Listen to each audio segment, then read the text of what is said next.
Okay, so you know that thought that sometimes crosses your mind mid-flight when you're like, what if we don't have enough fuel to get where we're going? Today we're diving deep into fuel emergencies in aviation. We're going to explore what happens when a plane is running low on fuel. Sounds intense. It is. And to help us understand this complex world, we have an expert with us who can explain exactly what goes on between the pilots and air traffic control when that fuel gauge starts getting a little too close to empty. It really is amazing when you think about it. I mean, we just hop on planes and expect everything to go smoothly, but there are so many people working behind the scenes to keep things running safely. And when there's a fuel emergency, that's when you really see how critical their expertise is. It's like watching a perfectly choreographed dance where every single step and every communication is vital. Perfect analogy. I mean, it's one thing to talk about procedures and checklists, Yeah. but we also have to consider the human side of this, right? The pilots are under immense pressure to make life or death decisions in a split second. And then on the ground, you have the air traffic controller, who basically becomes the pilot's lifeline, guiding them to safety while also managing all the other air traffic. It's a lot to juggle. Yeah. And there's that added layer of stress and potential for panic, right? Definitely. It's easy to get caught up in the technical aspects of fuel emergencies, but at the end of the day, we are dealing with real people who are in incredibly high-pressure situations. Okay, let's break this down. First off, when we talk about fuel issues, it's not always a full-blown emergency, is it? Right. There are different levels of severity. Minimum fuel is essentially a heads up. So it's like, hey, things are getting a little tight here, but we think we can still make it. Yeah, it means they're getting close to a point where they need to start conserving fuel. Okay. But they believe they can still reach their destination or find an alternate airport without any major problems. And then Mayday fuel is the we're in serious trouble signal. Exactly. That's the one that makes everyone's heart skip a beat. It means they don't have enough fuel to reach their planned destination or any suitable alternate airport. At that point, it's all hands on deck to get that plane on the ground as quickly and safely as possible. Wow, that has got to be an intense moment for everyone involved. Absolutely. Imagine you're an air traffic controller managing a busy airspace. Then suddenly you hear those words over the radio. Mayday, fuel. Your focus immediately shifts to that air crash. Makes sense. It's like everything else fades into the background. Yeah, you have to bring that plane down safely, and you have to do it fast. So the stakes are high and the pressure is on. So what are the first steps the air traffic controller takes when they get a fuel emergency call? Like what happens right after they hear minimum fuel or Mayday fuel? Well, the first thing is to confirm the fuel status. You mean like double check exactly how much fuel is left? Yes, and also get a clear picture of how many people are on board and if there are any hazardous materials on the plane. They have to be sure they're getting accurate information because there's no room for misunderstandings when time is of the essence. So they're cutting through any ambiguity and getting straight to the heart of the matter. Exactly. The air traffic controller needs to understand the severity of the situation to figure out the most appropriate course of action, which often involves finding the nearest suitable airport. But as we talked about earlier, there's more to it than just finding the closest airport on the map, right? Absolutely. They have to consider a bunch of factors like the type and size of the aircraft, the length of the runway, weather conditions. Right, they need to be able to handle the situation. It's a complex decision-making process, and they have to make it under a lot of pressure. So they're kind of doing a rapid-fire risk assessment in their head. That's a great way to put it.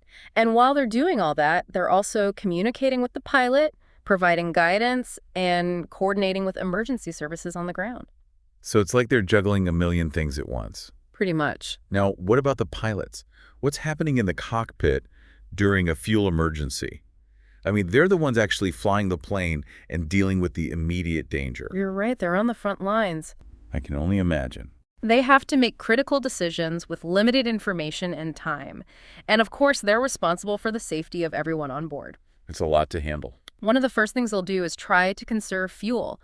It's a balancing act between staying high to conserve fuel and being able to descend safely when they need to. So they're constantly adjusting their strategy based on how much fuel they have left and what the air traffic controller is telling them. Exactly. And while they're figuring out their options, they also have to communicate with the air traffic controller. Keep them in the loop. Exactly. It's like a high-stakes game of chess where every move could have serious consequences. And in a game of chess, sometimes the best move is to call for help. That's a great point. Declaring a fuel emergency as early as possible is often the smartest move.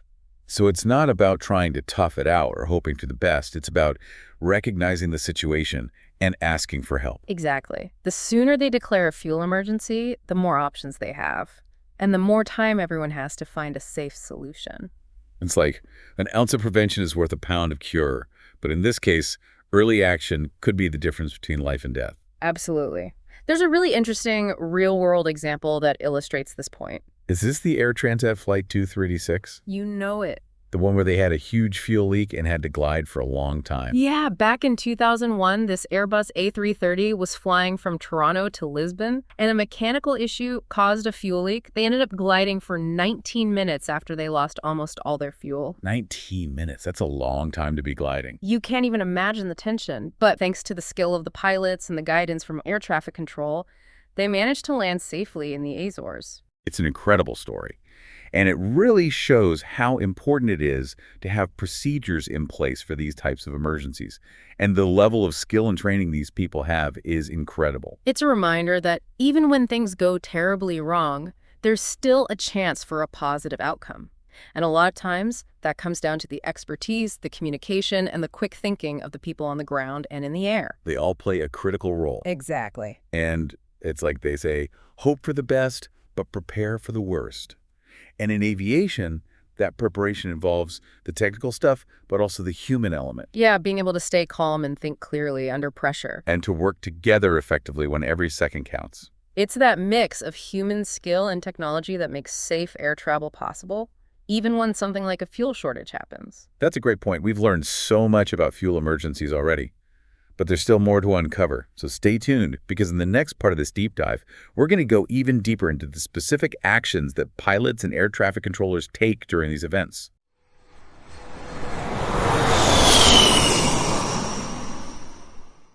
So we're back, diving deeper into the world of fuel emergencies in aviation.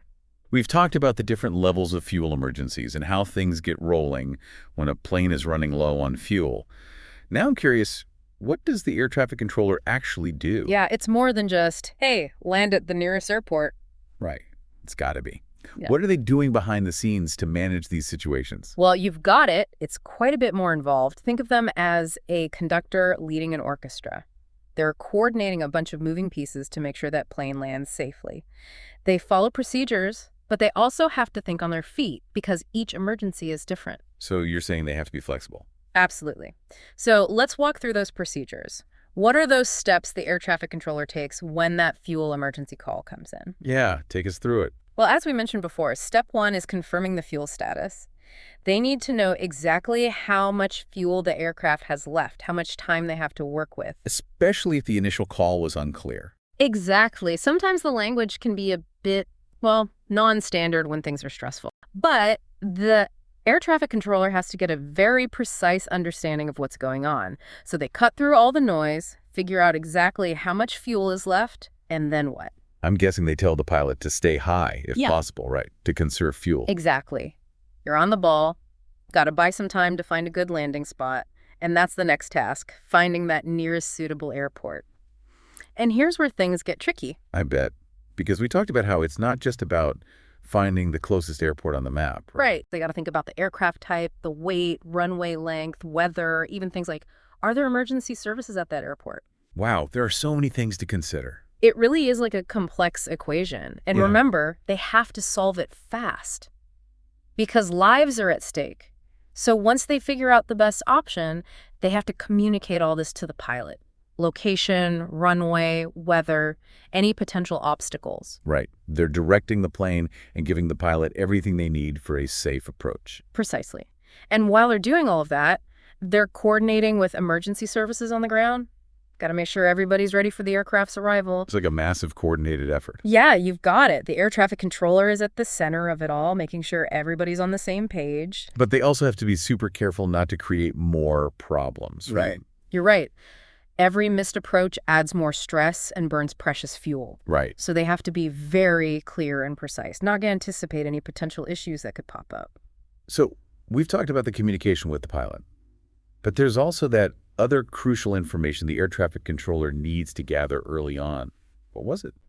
The number of people on board, often called POB, and if they're transporting any dangerous goods. Why is that so important? I mean, obviously the number of people, so emergency services can prepare, right? Exactly. Know how many ambulances, how many medical personnel. Okay. And the dangerous goods. I mean, that sounds even more critical. Oh, absolutely. Think fire hazard, a chemical spill.